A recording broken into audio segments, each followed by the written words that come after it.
olen Johannes Lasarov ja yrittää sellaisessa yrityksessä kuin Ukon Relocation. Perustettiin Ukon vuonna 2022, kun huomasin omassa työssäni, kuinka haastavaa välillä on tuoda ulkomaalaisia työntekijöitä tänne Suomeen.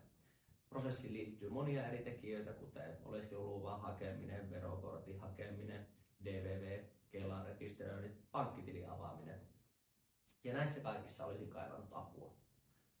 No, perustettiinkin juuri tähän sitten auttamaan tätä asettautumisprosessia ja myös sitten kotoutumista, että saadaan työntekijät tänne Suomeen ja maakuntaseuduille vahvasti sitoutumaan.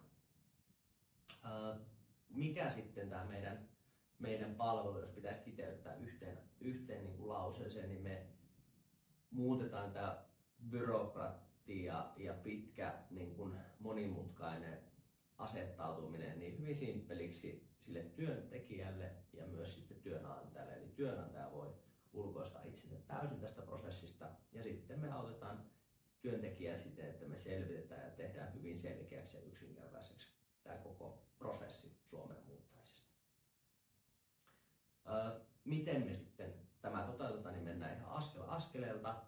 Me hoidetaan asiakirjojen täyttämiset, kaikki ajanvaraukset vaikka tuonne lähetystöihin, kun käydään tunnistautumassa oleskelulupaa varten.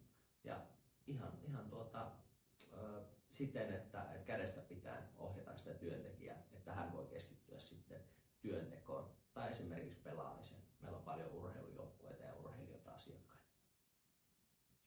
Ja meidän visio on, että me pystytään tekemään tästä maailmasta sellainen, että täällä ei rajoja olisi ja työntekijät voisi liikkua niin sujuvasti ja vapaasti ja tarttua hyvin työmahdollisuuksiin, olipa ne sitten Euroopassa tai Aasiassa tai Suomessa, Helsingissä tai miksei täällä ihan Joensuussa, mistä ollaan kotoisin. Kiitos teille kaikille ja hyödyntäkää.